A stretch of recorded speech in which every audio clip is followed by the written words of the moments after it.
Shalom Bapak Ibu Saudara-saudara yang dikasihi Tuhan. Pada saat ini kita akan menyaksikan kesaksian di mana beliau dari agama Islam dan beliau mengenal Tuhan Yesus secara pribadi, dan kita akan mendengarkan kesaksiannya. Biarlah kesaksiannya ini menjadi berkat bagi kita semua. Kiranya Tuhan Yesus memberkati. Saudaraku yang dikasih dalam Tuhan, 6 tahun saya di sekolah di madrasah ibtidaiyah. Kalau nggak pakai speaker kedengeran nggak? Jadi nggak usah pakai mic aja ya. Kita pakai hikmat, betul kan? Saya matiin aja mic-nya ya. Ya, saudaraku yang dikasih dalam Tuhan, dari ibtidaiyah saya lanjut lagi sekolah sanawiyah berapa tahun? Sanawiyah 3 tahun, masuk lagi aliyah, masuk lagi yang namanya perguruan tinggi IN. Saya kuliah ngambil fakultas dakwah Usuluddin. Tujuan saya hanya satu, supaya saya jadi ustadz, walaupun pada saat itu saya baru ustadz kampung, saudara. Nah, ketika saya belajar mengaji, ya, ada perkumpulan mahasiswa. Nah, di situ saya belajar Al-Quran dengan ada satu ayat Al-Quran mengatakan Inna dinna indallahi Islam. Tahu artinya? Tanya Pak Gembala ya. Inna dinna, sesungguhnya agama yang paling sempurna di sisi Allah yaitu agama Islam. Saya menganggap Islam itu agama yang paling benar, Islam itu agama yang paling sempurna. Nah, pada saat itu tahun 1999 saya ingin mengislamkan beberapa pendeta. Kenapa? Karena kata guru ngaji saya, kalau kamu bisa ngislamin orang kafir, maka satu orang 70 pahala 70 bidadari. Bayangin saudara. Nah, kenapa saya cari pendeta? Karena kalau pendetanya masuk Islam, satu jemaat berapa bidadari saya punya? Kalau jemaatnya 30 berapa bidadari? Satu orang 70 pahala 70 bidadari. 70 kali 30 berapa bidadari saya punya? Banyak kan? Itu tujuan saya, ingin mengislamkan beberapa pendeta. Tahun 1999. Tidak berhasil saya ngislamin pendeta. Apa yang saya lakukan? Pembakaran gereja. Yang saya bakar gereja GPDI lagi. Dan sekarang jadi hamba Tuhan GPDI, alhamdulillah. Ya. Yang pertama saya bakar gereja GPDI Pak Edi Tengkano, gembalanya. Itu dulu bangunan gereja beliau nggak seperti ini. Bangunannya dari bambu, dari jembatan kayu, itu saya yang bakar. Saya bakar. Kenapa saya bakar? Karena saya ingin mengislamkan beliau, nggak bisa. Ada beberapa gereja yang saya bakar. Gereja GPIB Kampung Lio Depok, gereja yang ada di Bojonggede. Bojonggede pun GPDI, saudara. Jadi 2 gereja GPDI saya bakar, dan sekarang jadi hamba Tuhan GPDI, saudara. Dahsyat doa orang GPDI, haleluya, amin. Saudaraku yang dikasih dalam Tuhan, saya katakan saya nggak ada niat tujuan saya jadi pendeta. Kenapa? Karena bagi saya pendeta itu masuk neraka, orang Kristen itu masuk neraka. Tapi karena panggilan Tuhan, firman Tuhan mengatakan apa? Bukan kamu yang memilih aku, tetapi aku yang memilih. La haula wala quwata illa billah. Saudaraku yang dikasih dalam Tuhan, saya bertobat bukan ada pendeta yang datang, bukan. Bukan ada penginjil yang datang, bukan. Bukan ada anak Tuhan yang menginjil saya, bukan. Tapi karena kasih karunia Tuhan, saya bertobat karena mimpi yang saya alami, saudara. Apa mimpi yang saya alami? Saya habis sholat isya, biasa jam 7 malam ya. Habis sholat isya, saya tidur. Dan ketika saya tidur, Tuhan kasih mimpi kepada saya. Apa mimpinya? Di dalam mimpi tersebut ada cahaya sinar yang menerangi tubuh saya, dan cahaya itu suara yang sangat lembut. Dia berkata, akulah jalan, kebenaran, dan hidup. Tidak ada seorang pun yang datang kepada Bapa kalau tidak melalui aku. Saya terbangun dalam tidur saya. Ketika saya terbangun, badan saya penuh dengan keringat. Langsung saya masuk kamar mandi, saya sholat. di tempat sholat, Allahu Akbar. Habis sholat saya tidur lagi pas jam 4 mau sholat subuh. Biasanya kalau saya bangun pagi itu jam 4. Makanya kita jangan kalah sama mereka, saudara. Mereka pagi-pagi udah saat teduh, betul kan? As-salatu khairum minan naum. Lebih baik sholat daripada tidur, betul?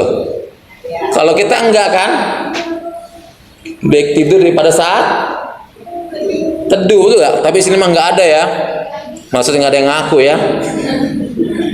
Saudaraku yang dikasih dalam Tuhan, ketika saya mau sholat subuh, ayat ini selalu terngiang-ngiang telinga saya, atau terngiang-ngiang ya, selalu teringat terus oleh saya. Mau sholat, saya teringat ayat itu tentang mimpi yang saya alami. Jadi imam terus teringat terus, sampai saya bertanya kepada paman saya, seorang kiai. Saya tanya, Abah, mau tanya apa Yasin? Begini, saya pernah dikasih mimpi. Dalam mimpi tersebut ada cahaya sinar yang menerangi tubuh saya, dan cahaya itu melalui suara yang sangat lembut. Dia berkata, akulah jalan, kebenaran, dan hidup. Tidak ada seorang pun yang datang kepada Bapak kalau tidak melihat aku. Apa artinya, Mang? Abah, coba kamu buka Al-Quran, katanya. Cari di Al-Quran. Saya buka Al-Quran yang jumlahnya 6.666 ayat. Angka apa ini? Kita bahas betul. 6.666 ayat saya buka, saudara. Saya tidak temukan ayat itu. Saya bilang, Abah, Mamang, enggak ada ayat ini di Al-Quran. Ya cobalah kamu sholat istihara, sholat minta petunjuk ke Kanjeng Gusti Allah. Saya sholat istihara jam 2 malam. Istihara beda dengan sholat tahajud ya. Saya sholat, Allahu Akbar, saya berdoa, Rabbana atina fid dunya hasanah wa fil akhirati hasanah wa qina azabannar. Saya berdoa.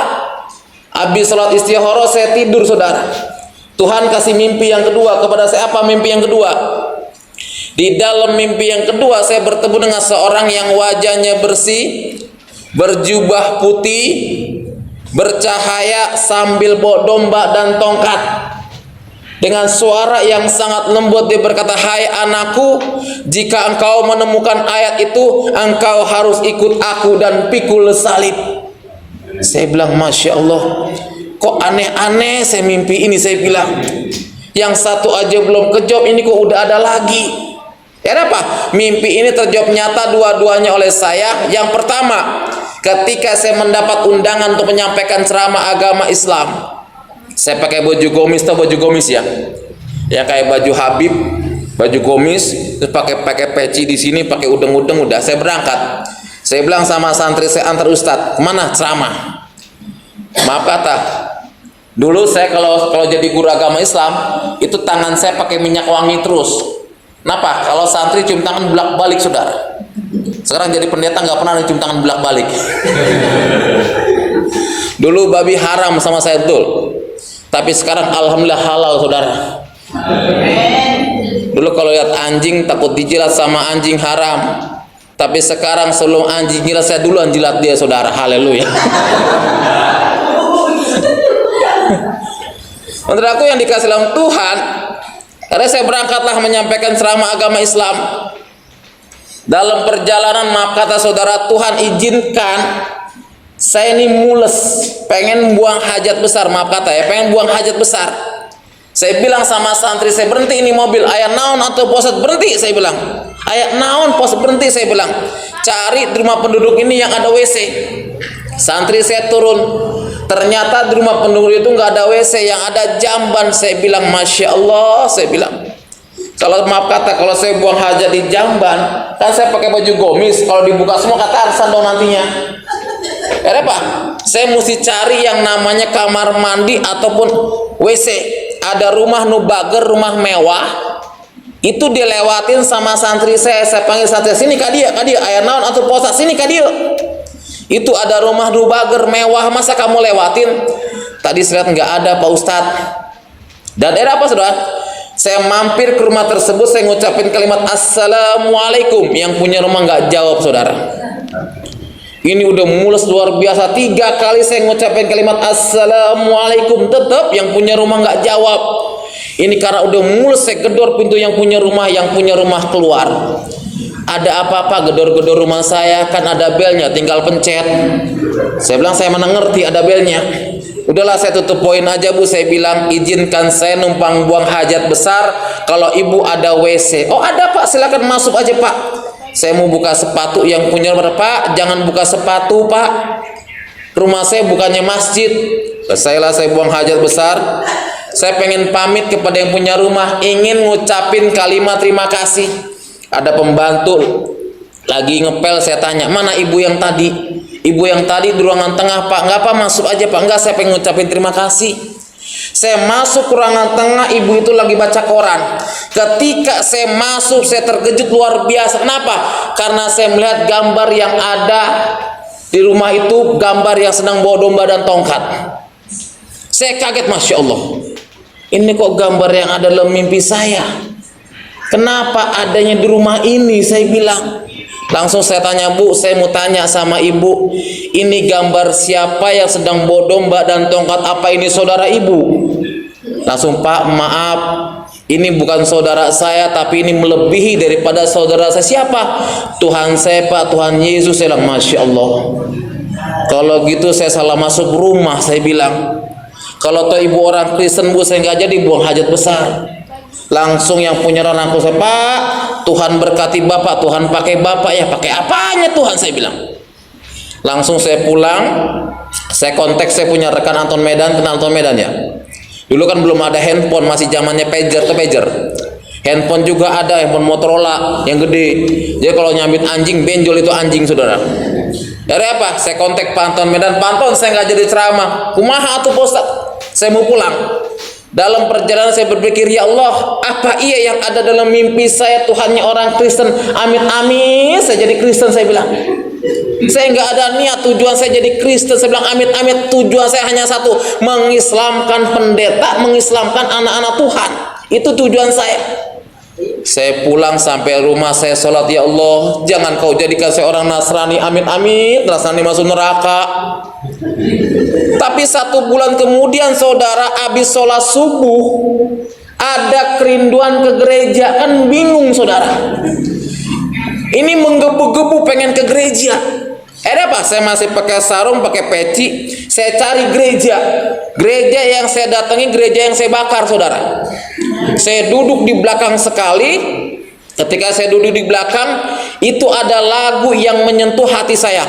Roh Kudus hadir di sini, mengalir di bait suci. Saya merinding saudara. Ketika saya merinding, saya keluarin tasbih, Allahu Akbar, Allahu Akbar, Allahu Akbar. Saya pikir gereja banyak setan saudara. Kenapa merinding saya? Selesai lagu dinyanyikan, pendeta naik ke atas mimbar. Pendeta berkata, mari sama-sama kita buka Alkitab kita bangkit berdiri. Apa yang dibaca? Akulah jalan kebenaran dan hidup. Tidak ada seorang pun yang datang kepada Bapa kalau tidak melalui aku. Lah kan saya kaget, Masya Allah.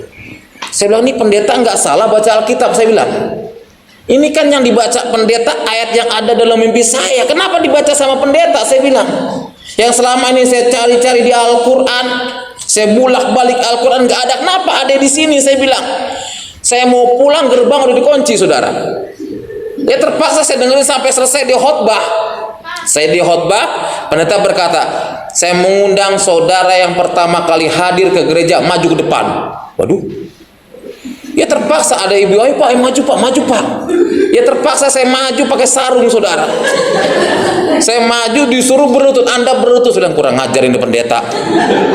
Bertahun-tahun Ustadz nggak pernah berlutut, saya bilang. Kenapa? Ketika saya berlutut saudara, itu pendeta tumpang tangan. Dia undang majelis, ayo para majelis jemaat kita tumpang tangan buat anak Tuhan. Saya ditumpangin tangan, saya ketawa nih, pendeta apa-apaan pendeta, saya bilang. Namun ketika ditumpangin tangan saudara, itu pendeta nyanyi luar biasa yang menyentuh hati saya sehingga membuat saya menangis. Mengalirlah kuasa Roh Kudus, mengalirlah di tempat ini. Makanya saya kalau nyanyi lagu ini pasti keluar air mata. Kenapa? Ini lagu pertama saya bertobat kenal Tuhan. Lagu ini pertama saya bertobat kenal Tuhan, saudara.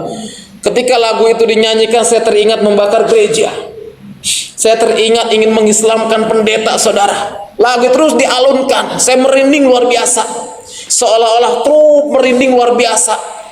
Sampai keluar keringat dingin saya dinyanyikan lagu itu. Mengalirlah kuasa Roh Kudus, mengalirlah di tempat ini. Itu terbayang-bayang saya membakar gereja, terbayang-bayang saya ingin mengislamkan pendeta, saudara. Terus terbayang-bayang lagu itu dinyanyikan. Selesai lagu dinyanyikan, pendeta salaman, "Dek, kamu dari mana?" Saya bilang, "Saya Ustadz Muhammad Yasin." "Oh iya, sebentar ya, saya mau salaman sama jemaat. Kamu jangan kemana-mana dulu, saya deg-degan nih, jangan-jangan pendeta tahu saya bakar gerejanya." Udah, langsung saya korin tasbih lagi, Allahu Akbar, Allahu Akbar, subhanallah, subhanallah. Selesai pendeta salaman, pendeta langsung, "Dek, terima kasih kau sudah datang ke rumah Tuhan. Mudah-mudahan Tuhan izinkan setiap minggu kamu kemari. Kamu jangan pergi dulu ya, saya ada berkat buat kamu." Saya pikir pendeta baik amat ya, baru ke gereja aja dikasih berkat. Betul, itu gembala, dia bawa kantong plastik, dia bilang, "Dek, jangan tersinggung ya, saya punya celana panjang buat kamu. Jadi kalau kamu ke gereja jangan pakai sarung." Kurang ajar nih pendeta. Dipikir Ustadz nggak sanggup kali bicara panjang. Betul, saya waktu jadi Ustadz, maaf kata, saya pakai celana panjang ngegantung begini, saudara. Betul, dikasih celana panjang. Yang namanya guru agama Islam, pertama kali datang ke gereja, saya cuci kaki saya dengan tanah 7 kali, sabun 7 kali, langsung saya doa tobat nasuha. Artinya apa? Tobat tidak akan diulangi lagi. Selang, ya Allah, saya nggak mau lagi ke gereja. Amit-amit gereja punya orang kafir, saya bilang. Apa yang terjadi selama 1 bulan penuh, saya terus kerinduan ke gereja. Ada pepatah mengatakan, walaupun bangkai disembunyikan di mana, pasti baunya akan kecium juga. Akhirnya saya ketahuan oleh keluarga saya, oleh santri saya ke gereja. Pulang dari gereja saya disidang. "Yasin, sini kamu. Dari mana kamu?" "Dari gereja, Paman." "Ngapain kamu ke gereja?" "Paman, ketika saya tanya tentang akulah jalan kebenaran dan hidup, tidak ada seorang pun yang datang kepada Bapak kalau tidak mulai aku." Paman bilang suruh cari di Al-Quran. Saya buka Al-Quran yang jumlahnya 6.666 ayat, terdiri daripada 30 juz 114 surah. Saya nggak temukan ayat itu, Paman. Tapi ketika hati saya tergerak ke gereja, ayat itu ada di Alkitab Injil, Paman. Terus mau apa? Saya memutuskan untuk jadi orang Kristen, saya bilang. Loh, kamu nggak salah ngomong ya, Sid? Enggak. Opok, masuk kamu kamar mandi. Saya dimasuki kamar mandi 1 hari, saudara. Lampu dimatikan, kamar mandi dikunci. 1 hari dari pulang gereja jam 9 pagi sampai pagi lagi nggak dikasih makan, saudara. Lapar, cuman minum air bak mandi. Bayangin. Apa? Dikeluarin di hari kedua, suruh ngucapin kalimat 2 kalimat syahadat. "Yasin, ucapkan kalimat 2 kalimat syahadat karena kamu sudah kafir," katanya. Ketika saya disuruh ngucapin kalimat 2 kalimat syahadat, tidak bisa.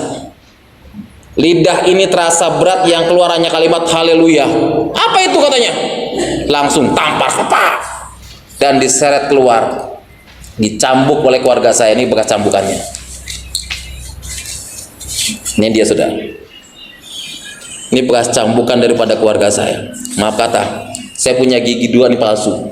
Ditonjok sampai gigi saya patah 2. Saya dicambuk, masih disiksa lagi, diceburi comberan, saudara. Dan akhirnya di hari ketiga suruh tanda tangan surat. "Yasin, sekarang kamu tinggal pilih. Ini harta di pesantren ini termasuk tanah, ini buat kamu semua. Kalau kamu mau meninggalkan, Tuhannya orang barat," katanya.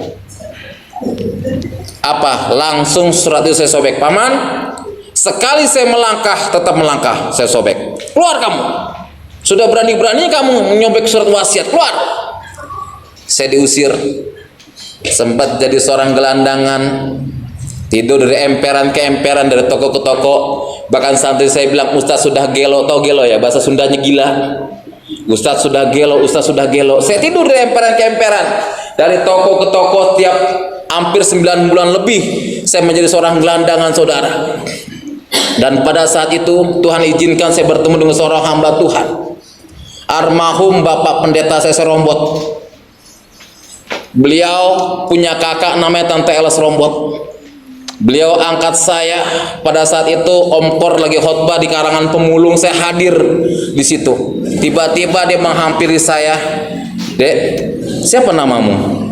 "Muhammad Yasin, Pak."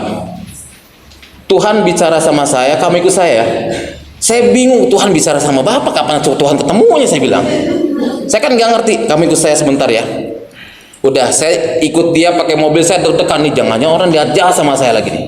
Ada apa? Saya diem di gereja Rawamangun, saudara, GPD Rawamangun. Di situ rambut saya gondrong, dekil. Itu pendeta saya Serombot. Dia beliin saya baju, diajak saya ke salon untuk dibersihkan. Dia bilang, "Kamu tunggu sini karena Tuhan suruh saya supaya kamu di sini."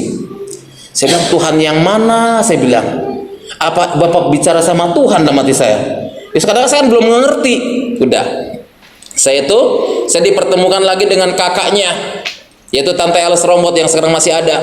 Beliau lagi sakit, bantu dalam doa, saudara. Ada apa? Udahlah, saya dibaptis oleh beliau. Dia jelasin masalah baptisan gini-gini, dan saya jelaskan, saya bekas guru agama Islam. Saya bilang, "Pak, saya diusir oleh keluarga, ada KTP." Saya boro-boro KTP, Pak. Saya bilang, "Foto aja kagak ada." Saya bilang, karena saya nggak bodoh. Itu udah, akhirnya apa? Saya dikirimlah sekolah Alkitab di Palembang, saudara. Ketika saya dikirim sekolah Alkitab Palembang, itu pun nggak diantar, saudara. Cuman diantar sampai Merak. Saya bingung naik mobil apa ke Palembang karena belum pernah kemana-mana. Dia bilang, "Kamu percaya sama Tuhan, nanti Tuhan akan pertemukan kamu dengan seseorang." Dia cuma bilang begitu. Akhirnya apa? Ketika saya naik, di sebelah saya ada bapak-bapak. Bapak-bapak itu tanya, "Mau kemana, Dek?" Saya bilang, "Saya mau ke sekolah Alkitab." Ternyata itu pendeta Pak Yakub Roro yang ada di Lampung, ya sudah almarhum. "Ini saya ngajar di sini, biar nanti ada saya antar ke sana ya." Puji Tuhan, nggak bayar ongkos, saudara. Diongkosin sama itu pendeta.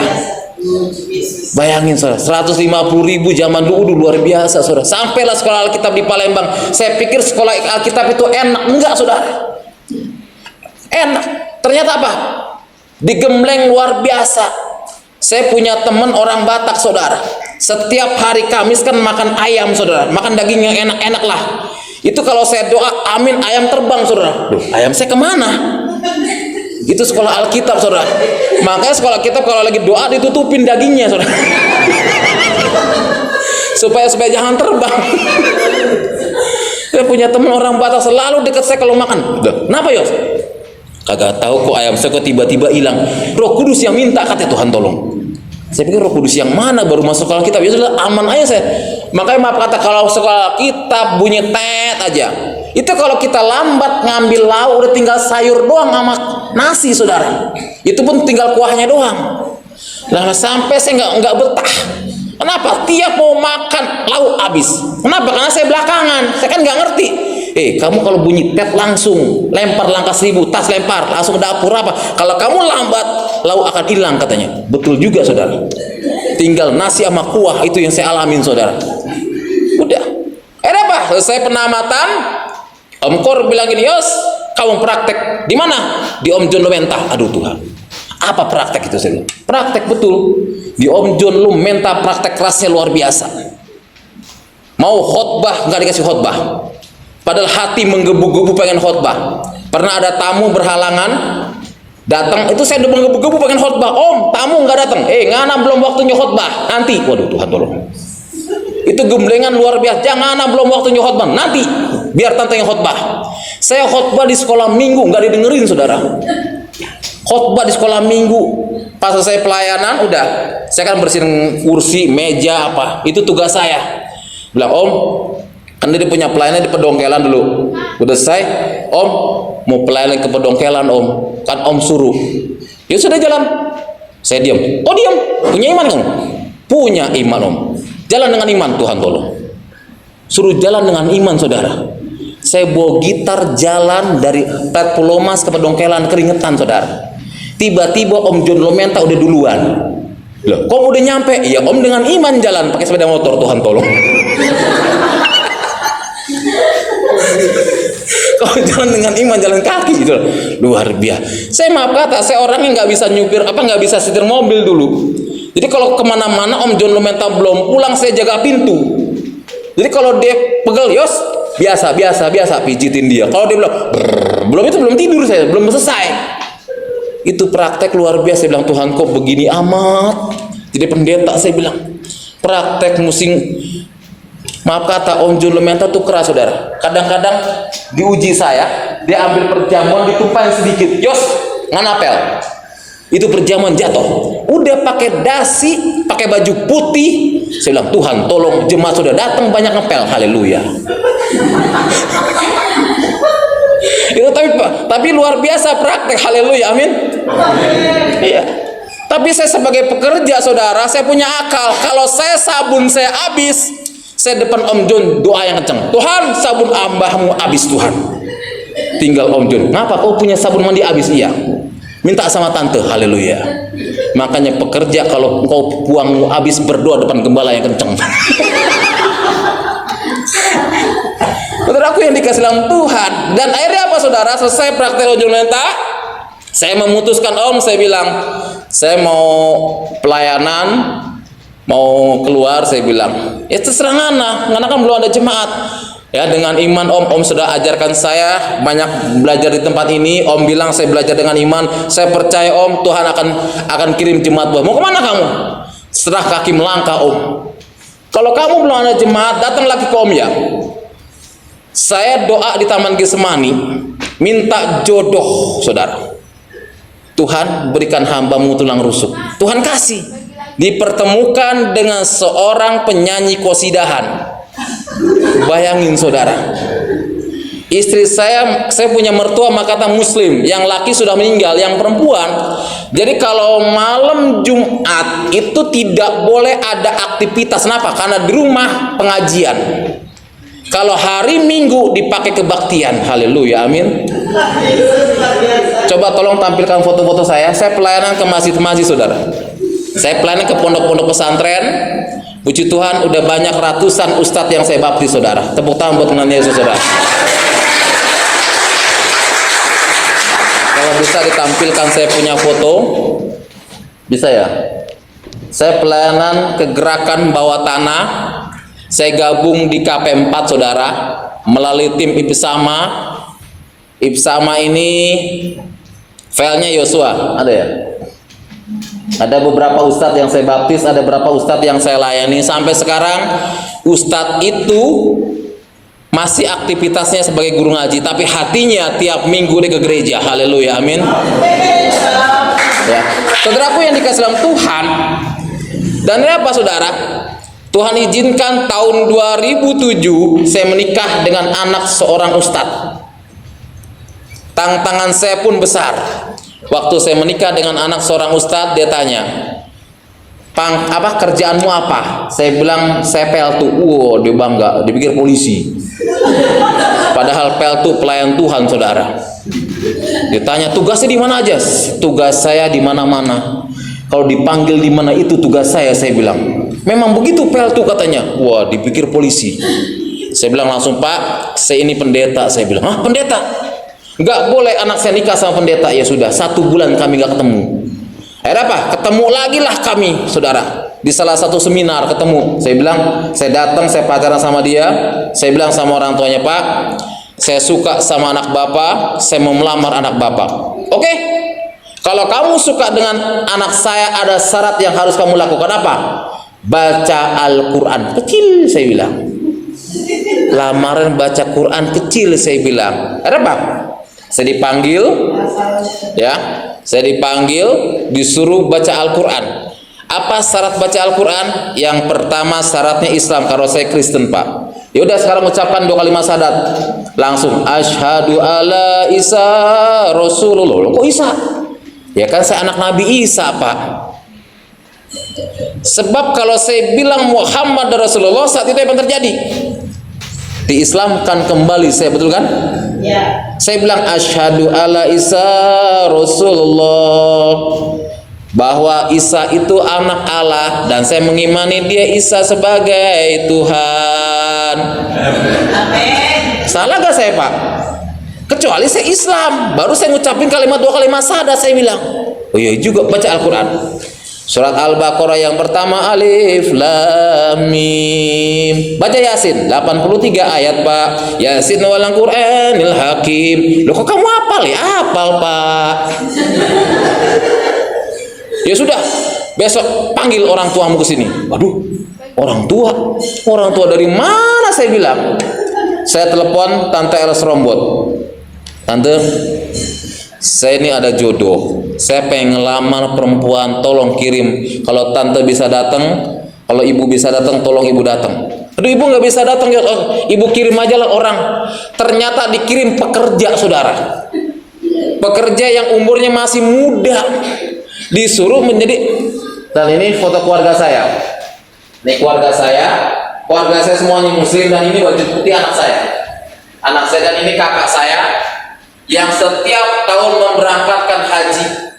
Sekarang puji Tuhan sudah terima Yesus, sudah. Amin. Keluarga saya, semua keluarga dari pihak istri semuanya muslim, ya.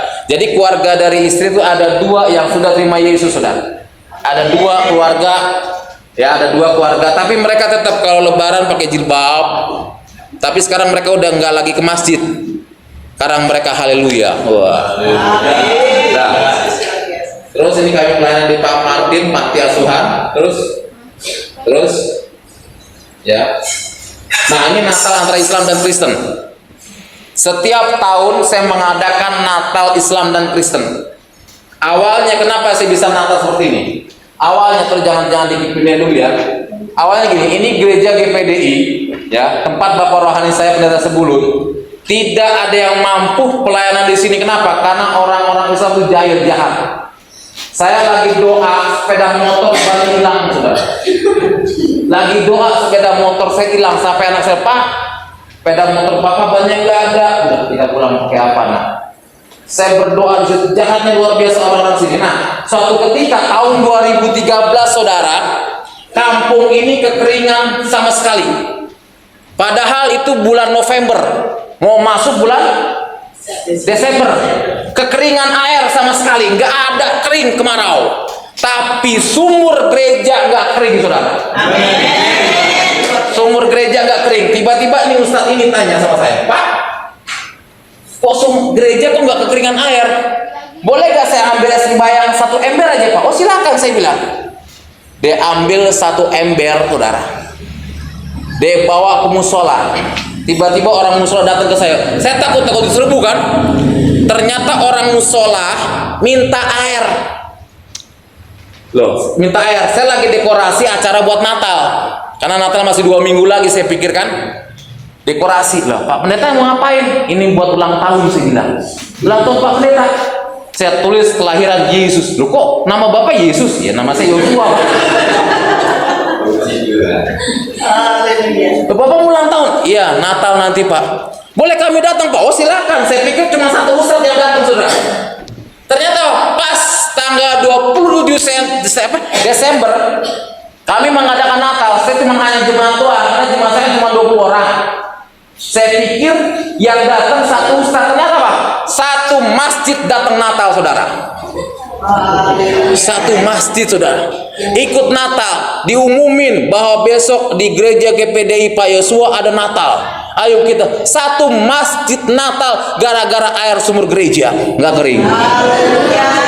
Kenapa? Karena air sumur gereja dialirkan ke masjid dan musola. Makanya tiap tahun kami Natal terus. Dan ini ustaz-ustaz, tiap tahun kami bagikan bingkisan. Tiap tahun, kadang-kadang sejadah, kadang-kadang apa, jam dinding, kadang-kadang sarung, kadang-kadang peci. Tiap tahun kami kasih kenangan. Ini semua ustaz-ustaz, tokoh agama. Dan ini yang paling benci nih, yang nyabut ban motor saya. Dia ngaku, Pak Pendeta, saya pernah ambil ban motor sepeda Bapak. Waduh, saya bilang, jual di mana Pak? Saya bilang. Terus lagi, nah ini dia. GPDI sambut. Nah ini anaknya sekarang jadi band musik di gereja. Haleluya, amin. Tepuk tangan buat Tuhan, saudara. Ini anaknya Nah ini selalu dia sambutan tiap tahun, nggak boleh orang lain. Selama dia masih hidup, dia bilang, Pak, jangan ganti orang lain untuk sambutan, katanya. Wah. Jadi tiap tahun sambutan Natal itu aja kata-katanya. Sampai apal jemaat. Kenapa? Karena nggak boleh ganti sambutan, mesti dia terus. Kata-katanya itu damai sejahtera, kita harus damai. Kata-kata itu terus. Nah inilah anggota FPI yang sekarang sudah jadi anak Tuhan. Haleluya, amin. Amin. Dia terima Yesus dan sekarang puji Tuhan dia lagi sekolah Alkitab, saudara. Amin. Di Om Panjaitan terus. Dan ini dia saya pelayanan ke Papua. Papua pada saat itu banyak orang-orang Kristen masuk Islam. Saya masuk ke kantong-kantong itu, puji Tuhan. Sekarang sudah kembali lagi Papua yang dari Kristen masuk Islam. Saya ke sana, puji Tuhan, banyak orang-orang Islam yang kami selamatkan kembali ke Kristen, saudara. Terus, nah ini dia ustaz-ustaz. Ini Pak Ali Sunarko, gitu sudah meninggal. Saya kalau pelayanan ke pondok nggak pakai jas. Kalau saya pelayanan ke pesantren nggak pakai jas, pakai peci. Cuma kalau saya pelayanan pakai jas, pakai dasi, ditolak sama mereka. Terus, ya. Nah, ini Makata. Ini acara Natal. Natal di tempat saya. Tempat saya juga. Kenapa? Natal kami seperti pesta. Nih, orang Islam semua hadir, saudara. Hadir Natal. Orang Islam. Kebanyakan kata saya kalau Natal itu kadang-kadang 400 nasidus mesti ada. 400. Sedangkan jemaat kami cuma 20-an. Tapi puji Tuhan, mereka orang Islam makan semuanya. Dulu bangun prasmanan nggak mau, takut ada yang haram katanya. Kami pernah buat prasmanan supaya mereka makan, nggak ada yang mau makan. Akhirnya saya pesan di salah satu rumah mau makan Pak Haji. Makanya Pak Haji ini tiap tahun jadi langganan saya. Jadi langganan tiap tahun saya pesan ke dia. Orang Islam pada makan dia tuh. Kami Natal sampai keluar terus. Ini dia. Nah ini sambutan. Kami Natal seperti ini, pakainya seperti kayak pesta. Ibu-ibunya. Kenapa? Karena tiap tahun kami Natal, saudara, itu panitianya bergantian antara Islam dan Kristen. Haleluya, amin. Amin. Ya. Kami gabung, Islam jadi panitia, Natal Kristen pun jadi panitia. Terus, ya. Nah ini kami bisa di masjid. Ini saya di masjid mengadakan seminar Islamologi, membahas siapakah Yesus itu sebenarnya. Dan puji Tuhan, disinilah terjadi pertobatan terjadi. Nah ini dia. Buat Ustaz ini bertobat, haleluya, terima Yesus, saudara. Tepuk tangan buat Yesus, saudara.